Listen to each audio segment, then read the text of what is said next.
Salam and peace. This is Imam Malik Mujahid, and you're watching Muslim Network TV on Galaxy 19 satellite, which covers the whole United States, Canada, and all of Mexico, reaching 57 million people. Apple TV, Roku, and Amazon Fire TV, which covers itself about 100 million through streaming, and our own website, muslimnetwork.tv. America is voting, folks, and voting big. The debate is over. That was the final debate. I wish that was the first debate, and there were two more debates, so maybe we should do that again. Where do you stand? More than 45 million voters have casted their ballots already before the debate, that is. That is 700% more votes at this time than 2016. That number of early ballot casts so far represent 33% of all the vote in 2016 elections. So America seems to be set for breaking some records. I hope it's just the record, not the heads, which will be broken. We will have a Muslim comedian, a leading Democrat, and a Muslim Republican, and a Muslim professor discussing the final debate.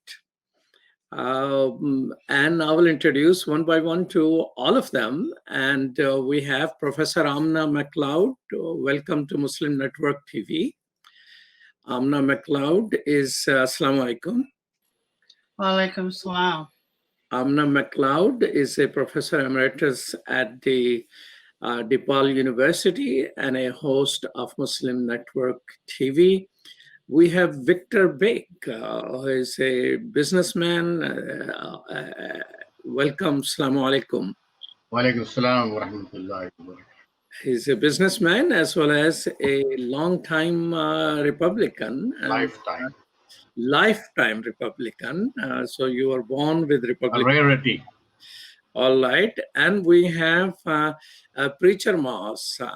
Welcome, Preacher Moss, to Muslim Network TV. Peace be with you. And we also have a leading Democrat. I don't know who has raised more money for Biden than our guest. Welcome, Brother Javed. Thank you. Thank you for having me. Thank you so much. And so, I mean, all of you are, people of opinion and contacts and network. Preacher Moss, all-star comedian and educator. His End of Racism comedy got him Best Diversity Act Award, and a founder of Allah Made Me Funny. And Ghalib Beg, Victor Beg, not only is a lifelong born Republican, but he's also author of a popular book, Our Muslim Neighbors. And Professor Aminah MacLeod has written, I don't know how many books, I think at least 7 books, which I know of. Am I correct? 9. 9, okay. So I need to purchase some more books. I hope my wife is not watching. She thinks I purchase more than I read. No. And so we have quite a bit. And Tahir Javed is not only a major player in the Muslim democratic politics, but he is also a big businessman in Texas. So tell me this, Tahir Javed, is the yesterday's debate will change any minds in Texas? I heard Texas is turning Democrat. Well, you started with a very good question. Yesterday's debate will not make much a difference other than Texas. We have seen that Biden had 2-digit lead, And with all these other issues they discussed, either healthcare, immigration, and white supremacy and whatnot, everywhere Vice President Biden clearly had a plan, and he put his plan out there that what he's going to do with the affordable healthcare and any other areas. I believe the only area where I'm not saying that he got exposed. That's exactly what his plans are. That he's going to shift from regular oil and gas to the green energy, and he wasn't ever clear as much he got clear last night. And that was the only success Donald Trump picked up last night, that he will secure Texas for him. And every other 49 states he gave away in his yesterday's. Uh, uh, so clearly saying that Joe Biden will rapidly work on within 4, 5, 6, 7 years or 8 years. If we start talking about that, we will change the oil and gas into the green energy in a small, 7 or 8 years. You are going to lose quite a bit of Texas votes, because I would say 40% of the population are directly or indirectly attached to oil and gas. So I believe that that point yesterday did not go in Biden's favor, but everything else he nailed it, and he nailed it very clearly. Overall, I think he's the winner of the debate. But this area where I believe he kind of had Texas brought into the swing, where there was 2% and now neck to neck. I think today, this morning, I would say Texas is going to be leaning towards Trump. Okay, so Preacher Moss, the mute button, do you think mute button worked? No, they need a truth button. Is what they need. You need a truth button, man. Well, you that know what you need? They need to hold these debates at the Apollo, and when you tell a lie, the Sandman comes out and because listen, I don't mean to sound mean. You know what I got out of this debate? At the end, I was still looking at two old white guys, and I couldn't connect. I really couldn't connect with them. Oh, you're looking for a younger white man, huh? No, the truth needs to be character counts. So I give Trump some credit. He came in, he was a little bit more professional. But man, the lies, man. I mean, come on, brother. I mean, whew. It's sad. It's sad. And unfortunately, we try to have this decorum. If it was anywhere else other than that debate, somebody might have gotten knocked out lying like that, man. And I think, unfortunately, there's this space where we're trying to hold the line and have this etiquette. But I mean, that was the whole thing. So, I thought Trump made some points. He made some points against himself. So, Victor Beg, don't you think President might have increased some votes if he has behaved like this in the first debate? Of course. I have a chapter in my book, The Muslim American in the Trump Age. It's interesting. My memoir, 50 years of building the community in America and Michigan. So I live on Treasure Coast, and I live in a Trump building. It doesn't have a name Trump on it, but we moved here from Michigan. I knew everyone. I lived on a house with 1 acre land, hardly any neighbors, but we knew all the neighbors. Here we arrived with 90 neighbors in a condo. We live there. Imam Mujahid has been to my condo. Initially, we came here in a very charged political environment. And we were apprehensive. My wife wears a hijab. However, when we met the people, really, this election is not just about one thing. It's about many things. Yesterday, I had for breakfast one of our neighbors, and he's a die-hard Republican. You know, I call myself a lifelong Republican, but I'm not a die-hard Republican. Let's just make it clear so nobody hates me here. You know, and I asked him, and then this morning I've been texting him. So what do you think? Trump won. I said, no, and really nothing is going to change in terms of Trump's base. I think, however, he stopped bleeding because the first debate you asked me about a question, the same gentleman, he was pretty unhappy about Trump's performance.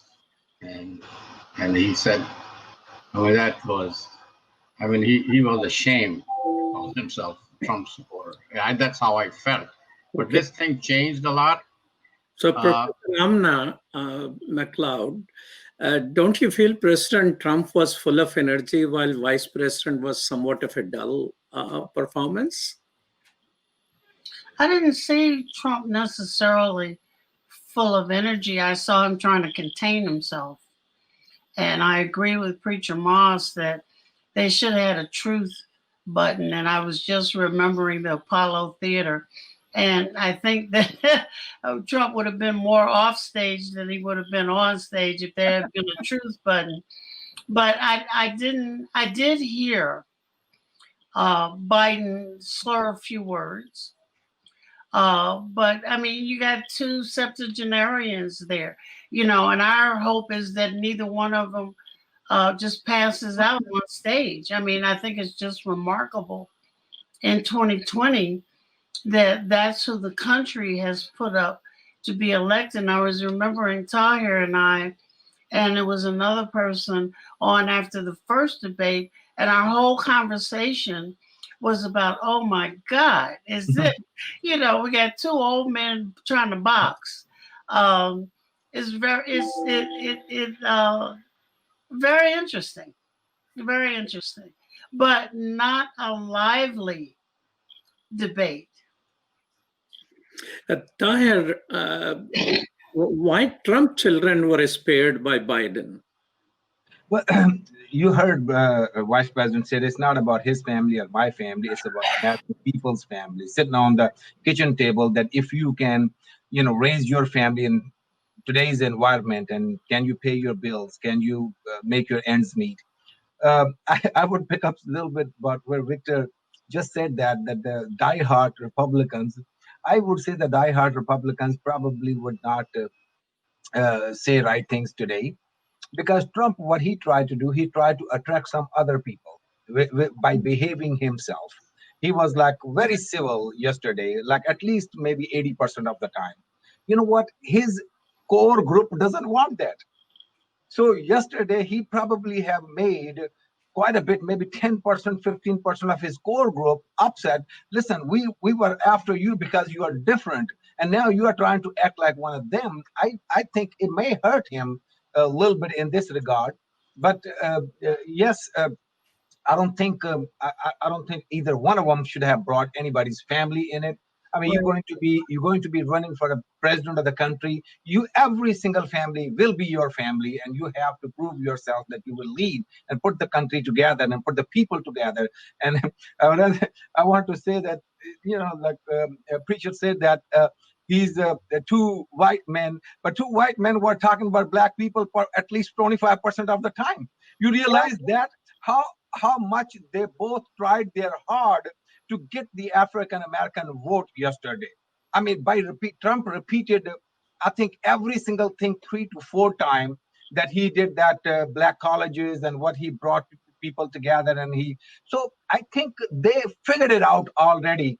Who are the voters going to make the difference, and who are the people are going to make the big impact in this upcoming election? And that's not going to be the majority white vote. It's going to be all these minority votes going to put the big difference in this next election.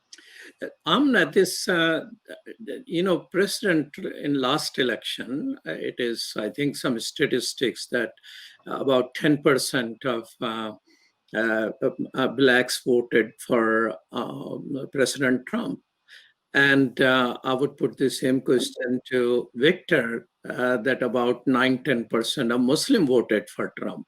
So his appeal to black votes, which is constantly hammering, do you think will have a difference of 1 or 2% in there? You're talking about difference among the No, Muslims I or the would Africans? like to ask Amna about him keep talking about blacks, what I have done for blacks. Nobody in the world has done so much for black. The crime bill, which Democrats also supported, do you think it will move 1 to 2% more towards him as compared to 2016? No, because people have had 3 years plus some months listening to his racist talk, his support of the militia. He's talking about he's going to make the suburbs better by getting the blacks out of there or preventing them from going in. Everybody is listening to all of his talk. And frankly, I think he pays the people who speak on his behalf because what they have to say is crazy. Trump claims that he's done the most for black folks since Lincoln. And I'm saying, my goodness, he doesn't even know Lincoln. And if you asked him 2 things about Lincoln, he wouldn't know it. So, somebody gave him a talking point. It's like we're moving from bumper sticker to bumper sticker, a talking point, and he's not really able to say much. While he may have done something for HSBUs, his director of education, Voss, made sure that people didn't get any relief from student loans during the pandemic. So people know, they're not moved. So I think he pays folks. Let me ask Victor. One argument which I have seen Muslims who are against Biden and supporting Trump is pushing out that Trump has not started any war. He has not used drone as much as Biden did. And he's going to be good for Muslims. Do you think that argument will win him? If 9% Muslim voted for Trump in 2016, do you think he will gain to, say, 12% of Muslim votes this time? Let me be clear. I'm very upfront about being a lifelong Republican. I've written op-ed pieces. Go to my victorbeg.com. You will see as a Republican, and I just wrote a piece on 2020 elections, and I'm very clear. I can't vote for Trump being a Republican solely because of his statements about Muslims. So, the war and peace, those are maybe big issues. However, I think his Muslim ban trumps everything.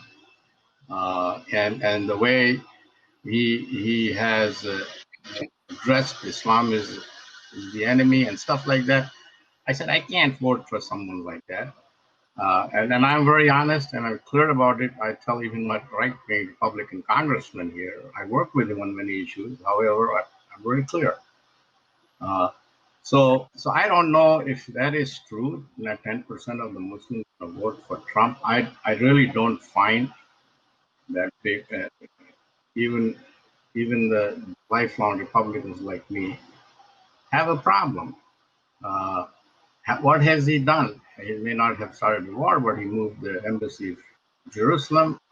He, as an Indian Muslim, I have a serious problem with his buddy-buddy relationship with Modi. And everything else that goes with who he is, a liar. I mean, as a Muslim, ego, lying. I mean, I think these are all something that for us, they are, I mean, they're not very Islamic.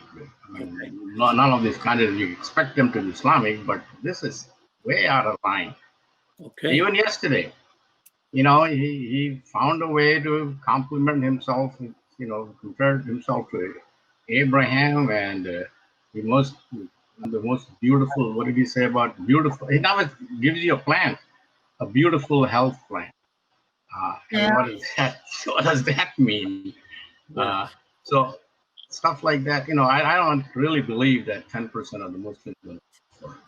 So you're watching Muslim Network TV, and we're talking. This is Imam Malik Mujahid. We're talking at Professor Al-Deen, Mr. Baig, Preacher Mas, and Mr. Javed. We'll be right back after these messages.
Assalamu alaikum.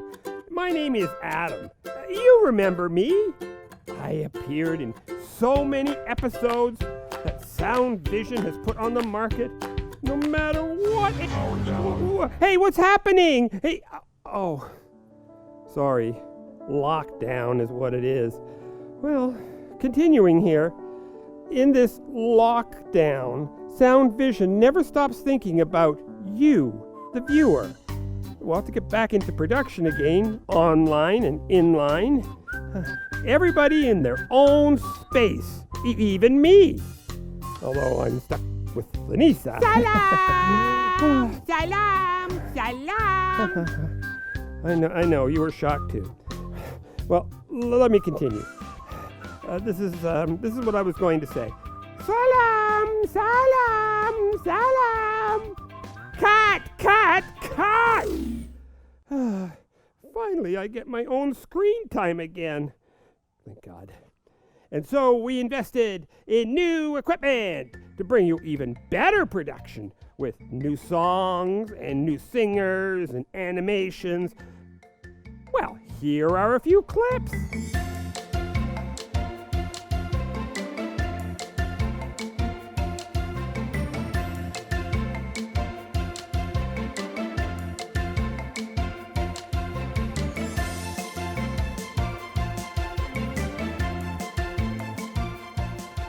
And Sound Vision has brought all this into your home, making Islamic values and teachings easy.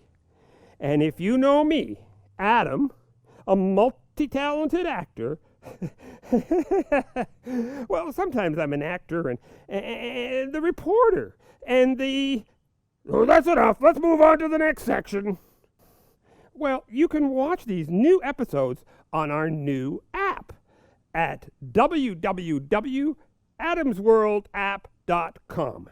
We have previews happening every day on Muslim Network TV. Sound Vision has been serving generations, moving and changing with the times. We are all faithfully connected. That is a huge blessing. Your donation helps keep these programs available now and into the future. We take this job of helping tomorrow's Muslims today seriously, and you should too. Today, we need your help. Children absorb and learn from everything they encounter. Make that wholesome, positive, grounded in our faith. Together, we can accomplish our goal of raising better Muslims, better neighbors, and better citizens. Please donate generously. It's an investment in our future. To finish, let me tell you, there are new scripts of my new mission. And it is something that I enjoy talking about. My new mission is space. Houston, we do not have a problem. Salam, see you soon. Me too.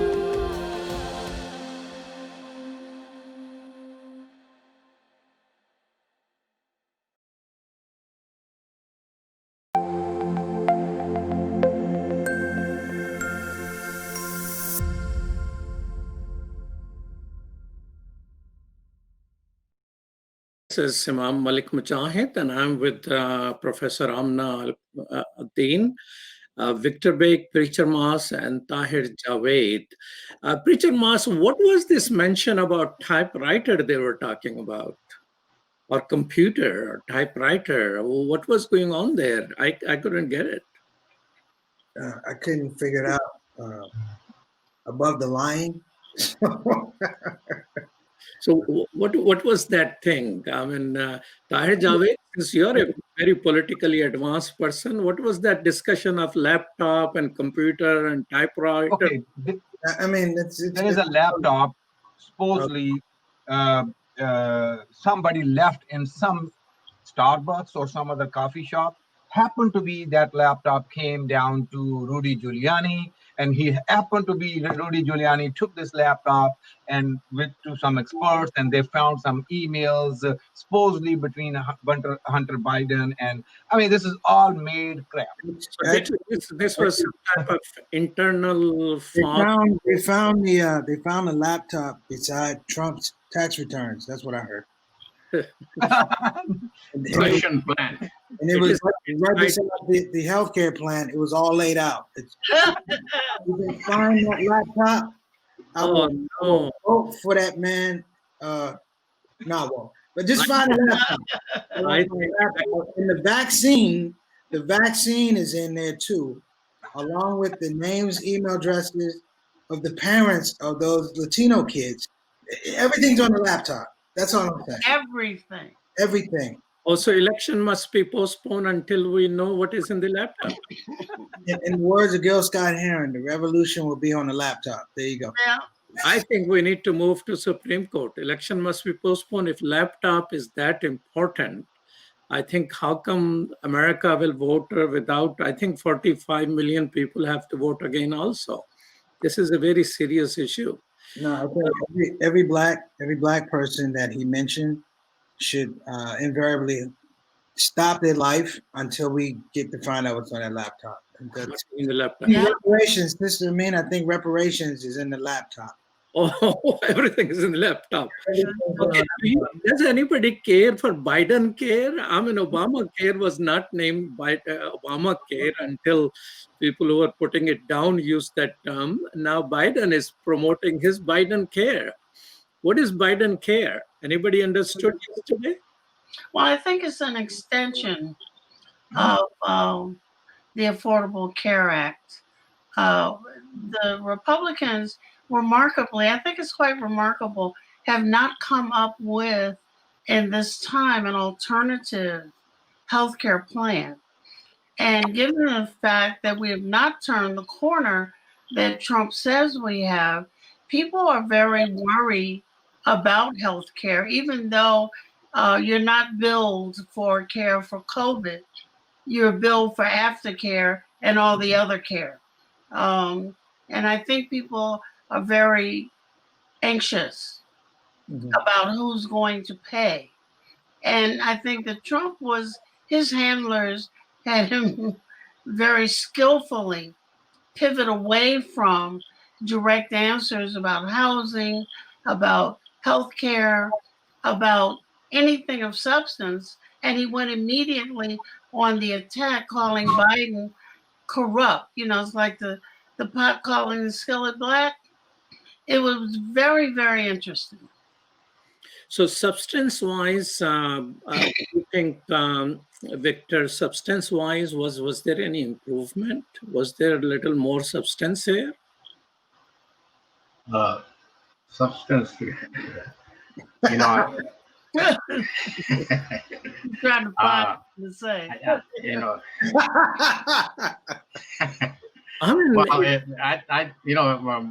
what I, the op-ed I just wrote about the swing voters. My question, is we don't have any Hispanic on here. Some of the things he did say about dreamers and all that. So would that make a difference? I think Biden is more focused on independence than Trump. Trump is just trying to rally his base. Are we going to pull some Republicans on Trump's side who are undecided? Like I'm in Florida. The seniors are very, not that I'm very young, because I'm very concerned about it too.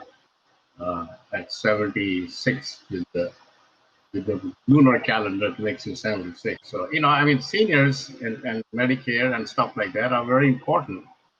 So I think there was some discussion on substantial issues, not from the Trump side so much, although he did speak about, his role in for African Americans.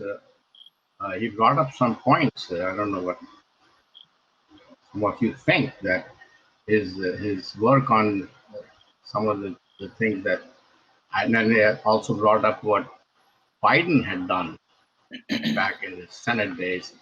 So there were some substantive issues that were discussed. It's not like this was really a debate. Trump is Trump. He tried his best not to be Trump, but you still see it filters through. So Tahir Javed, you are in medical business, if I understand, and a big entrepreneur there. And what do you think the discussion about healthcare and what need to be done in terms of pharmaceutical and drug companies? Do you see, if you were there, would you have helped both sides to have a proper discussion on this topic? I think somewhat Joe Biden has cleared himself. Like you just asked a question, what difference he's going to make from Obamacare moving forward. So he clearly said that he will give a public choice. He clearly said that when he ran 20 with the 20 different people in primary, pretty much everybody else was a single provider move, like Medicare for all. And he was the only one was saying that we will keep the private insurance option open. And he won the primary election. So this is how it's very clear. And he mentioned that I am not Bernie Sanders. In the last, if you remember in the last debate, he mentioned it. I'm Joe Biden. I'm not Bernie Sanders, and this is what I stand for. So I believe with the Joe Biden, he will go after pharmaceutical companies and drop the prices of drugs. That's exactly what he said last night. He will keep the option open for everybody, and absolutely he will strengthen the Medicare itself to basically through Obamacare, and all these people pre-existence or whoever could not afford the high priced insurance, they can still at least have some sort of a coverage. So I think his plan is pretty much cleared what he wanted to do, versus Trump said he's working on it.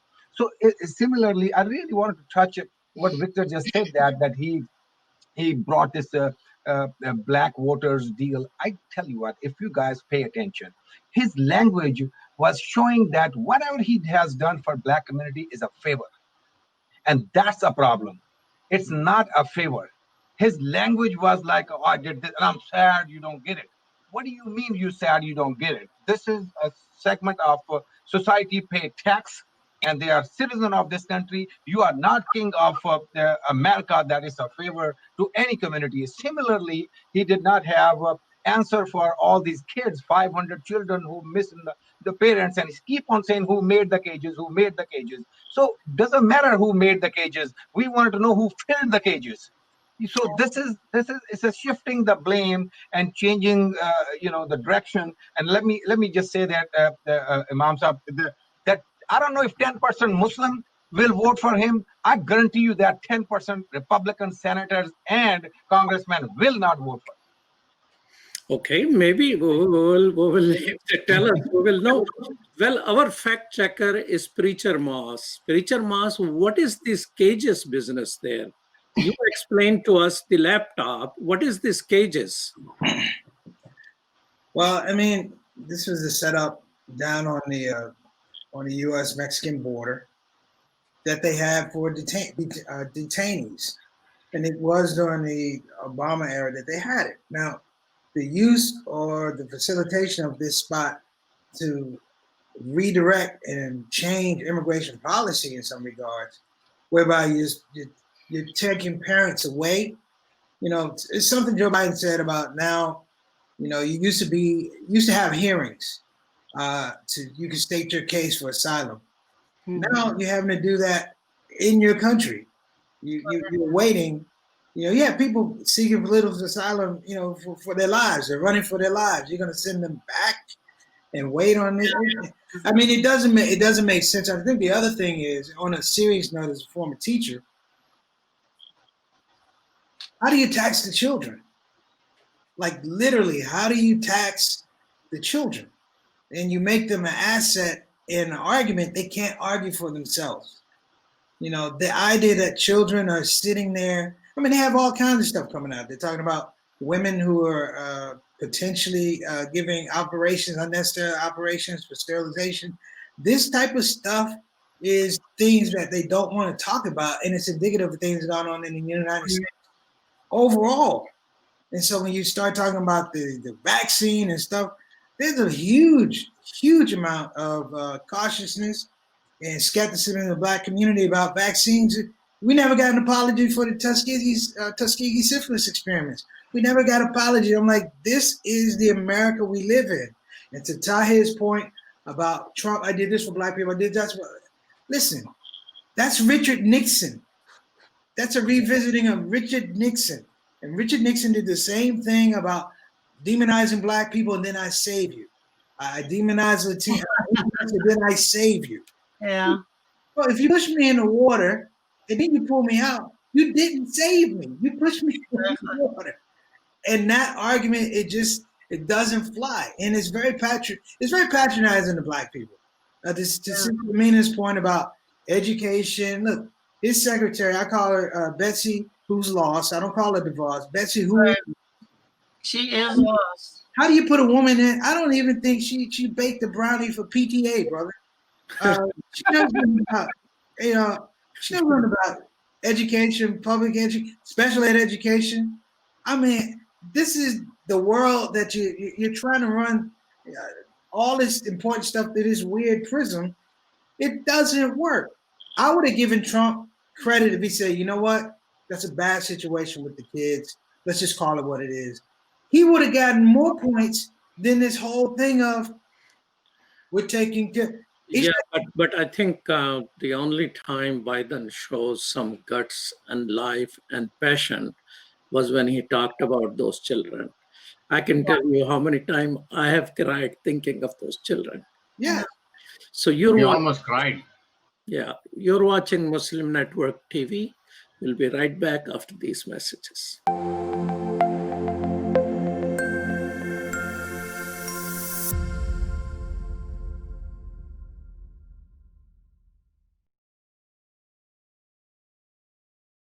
My wife, she's a professor at the University of Cincinnati, who's Catholic, and by her watching and listening to our 3-year-old son watch Adam's World, she ended up taking Kalima Shahada. She embraced Islam because she learned so much about Islam and the other prophets. It really affected our life in a great way, and because of Sound Vision and Adam's World, we're Muslims. I took my Shahada 15 years ago, and I actually am from a rural part of Ohio. And so I found the catalog for Sound Vision, and I ordered the tapes and the CDs and the books, And I use those, and especially for my little daughter, that's how we basically learned our Islam, and Islam entered our hearts through the wonderful works of Sound Vision.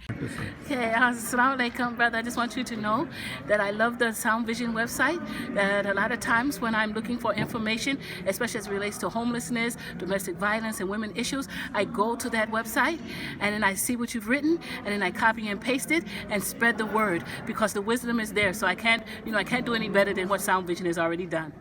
Sound Vision is our survival guide. It is the organization that provides skills for Muslims how to survive and thrive in this community here in the US. Assalamu alaikum, my name is Anam, I'm in 11th grade, and I grew up with Adam's World, and what it taught me was unity, respect, and love for the Muslim Ummah. Adam's World is the greatest show ever made. Take me to the Kaaba, man. I love that puppet.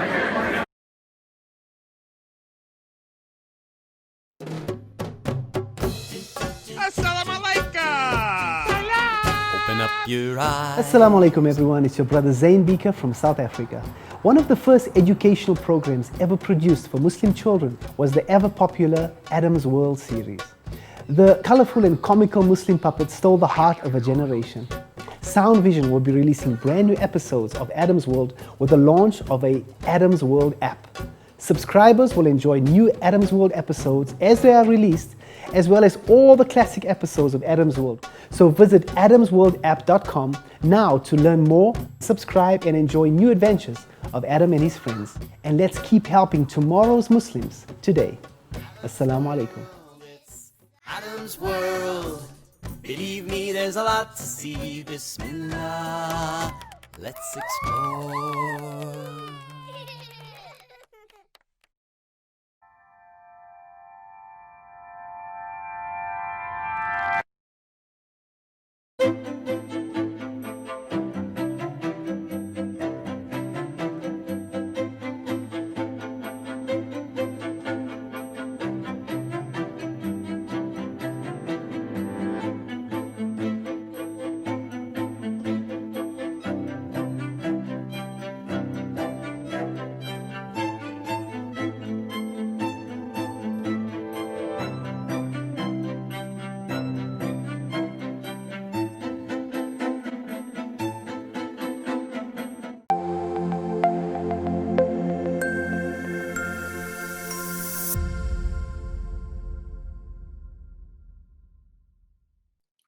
Welcome back to Muslim Network TV. This is Imam Malik Mujahid, and we're talking with Professor Aminah Al-Deen, Victor Ghalib Beg, Richard Mas, and Tahir Javed. Knowing our country, the division and the extremism and all of those things, and whether the Senate will be in what hand, and now he wants to win over the House of Representatives as well.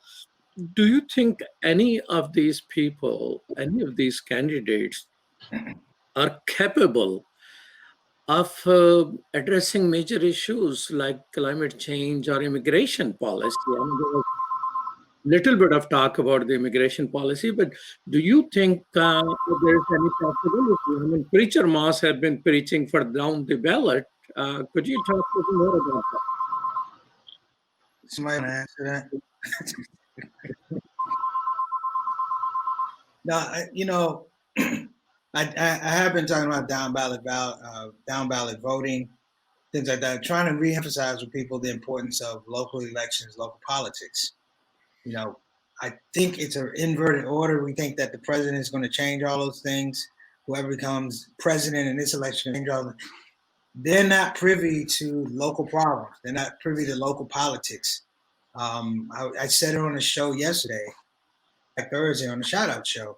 I said there was a time when the politicians had to come to you and make a case.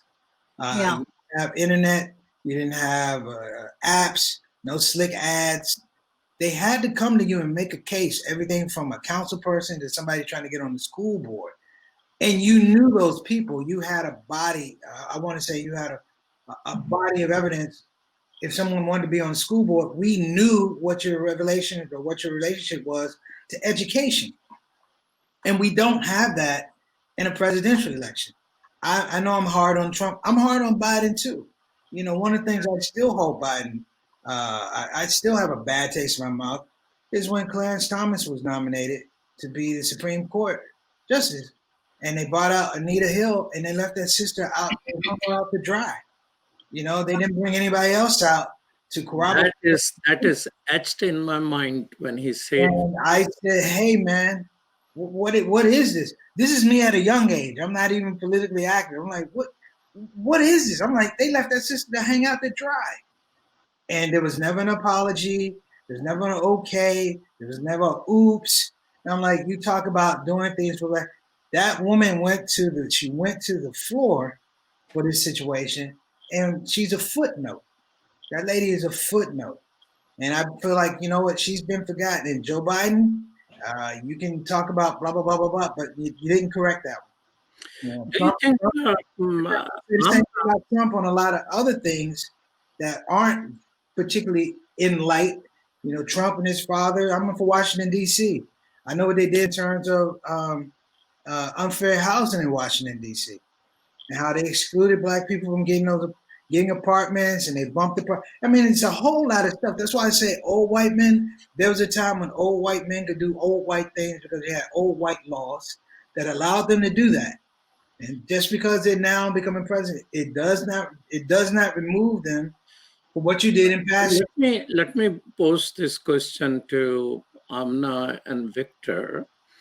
Do you think either of them have capacity actually to make policies which, you know, country has been suffering, infrastructure, you look at it. I mean, when he was talking 2016 about infrastructure, look at the airport of Dubai and other countries, and look at the airports in the US and what is happening to roads. I mean, that was truth. He did nothing about that. Now Biden is talking about infrastructure. Based on the way our country is, the three sources of power, you got, Congress, you have White House, and you have judiciary. Do you think future holds anything good, no matter who gets elected? I honestly don't know.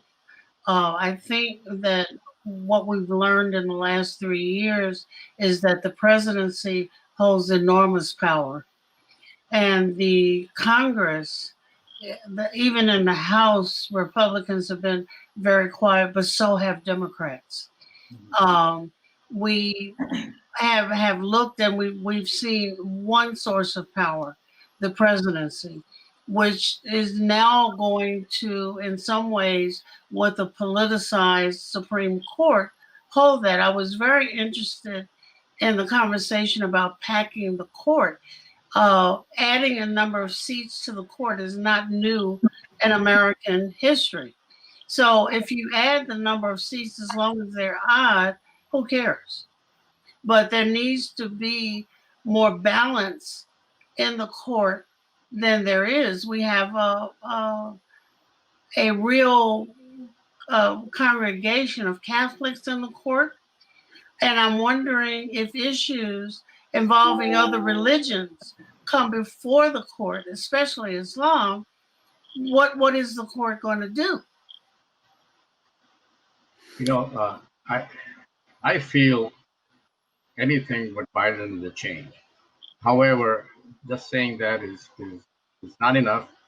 If you look at it different areas, for example, foreign policy, I don't think what's going to change in terms of Israel, but I do feel it will change in terms of dealing with Modi.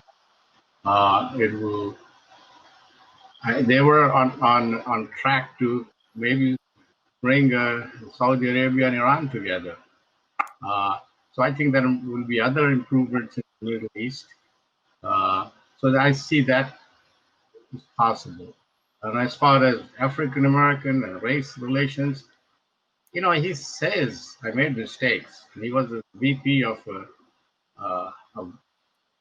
Obama for for 8 years. Has that changed it? Has that made a difference? And he's gotten a lot of support from Democrats.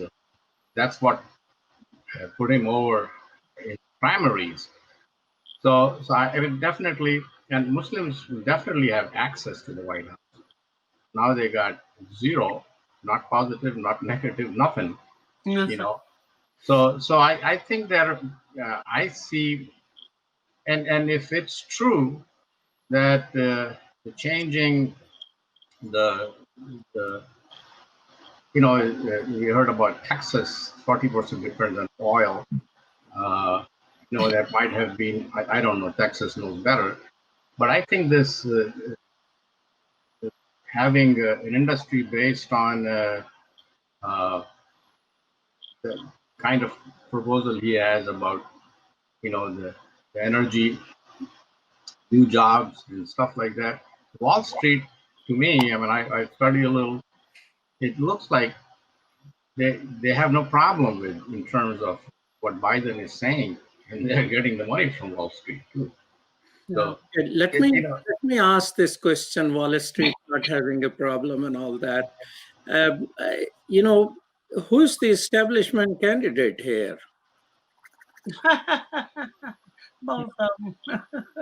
Well, if you look at the 250 generals and so many other retired politicians and Republican senators are reaching out. So I don't know if, what is establishment? Establishment, all these think tanks and all these power pillars.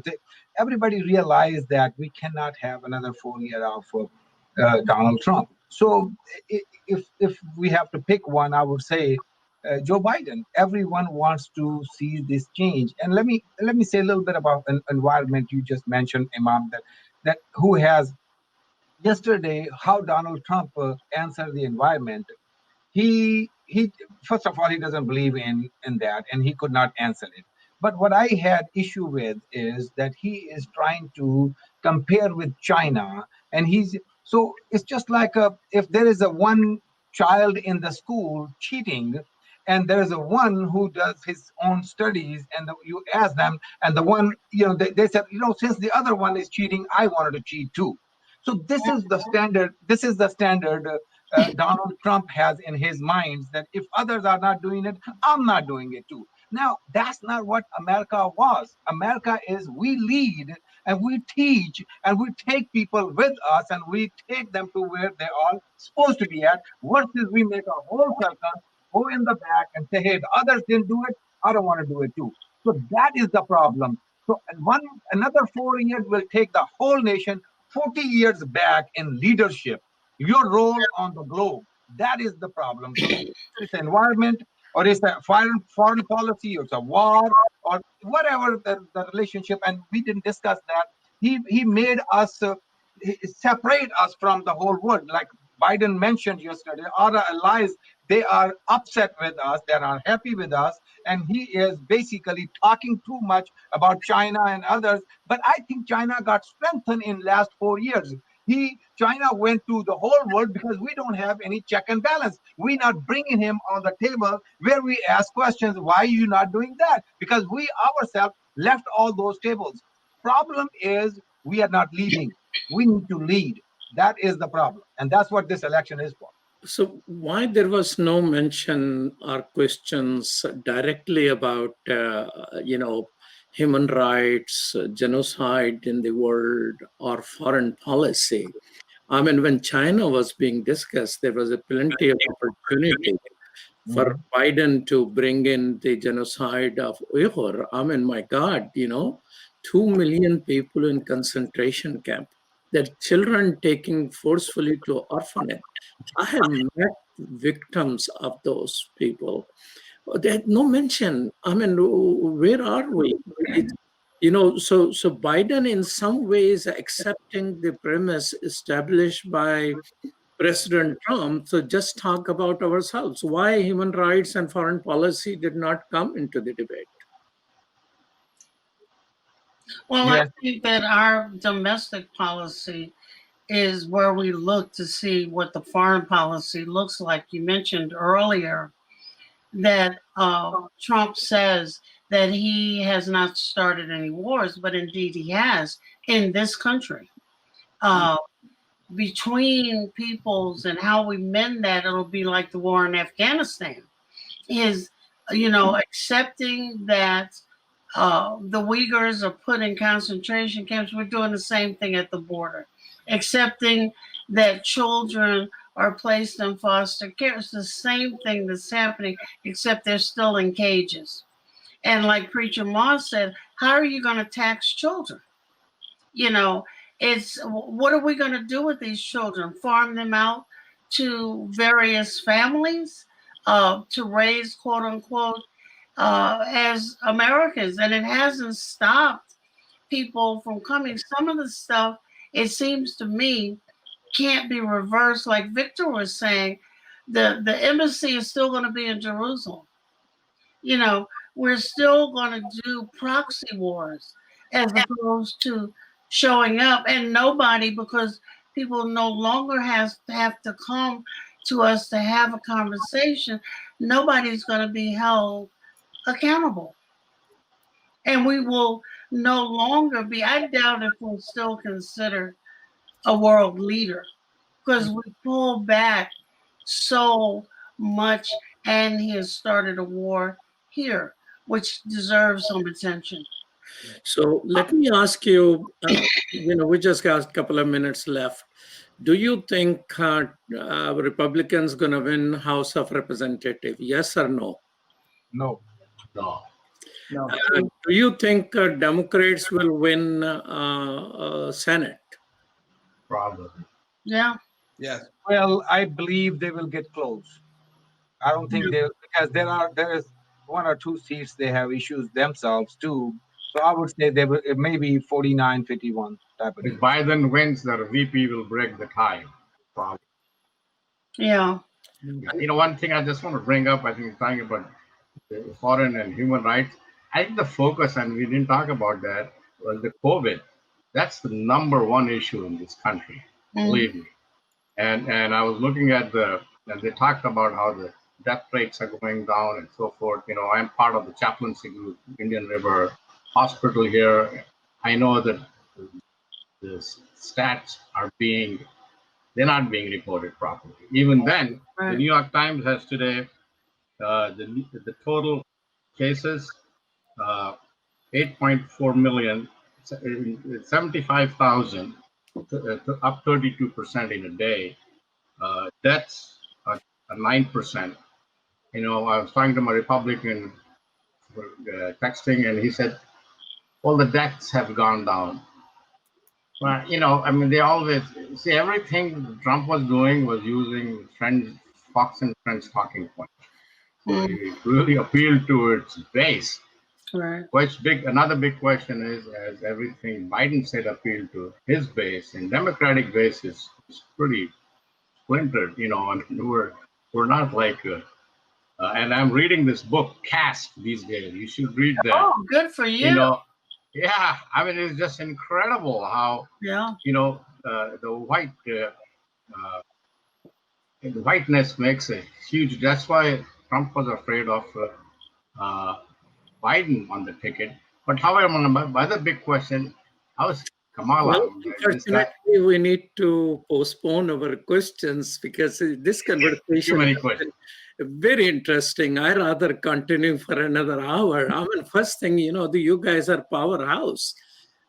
Victor Ghalib Beg is a lifetime Republican author, and probably among all of us, he publishes more in the mainstream papers regularly.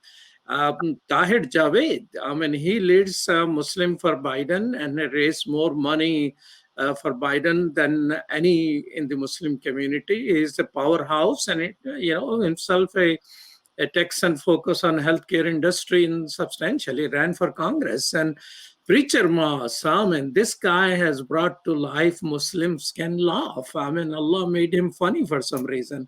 Why Allah didn't make me funny? That I have to take it back to ask that question.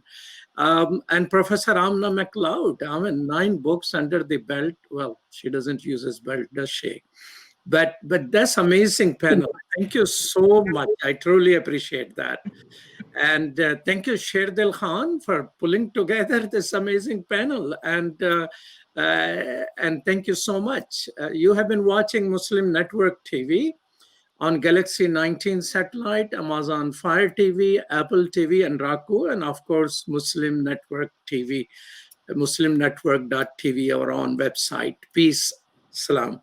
Walaikum salam. Wow.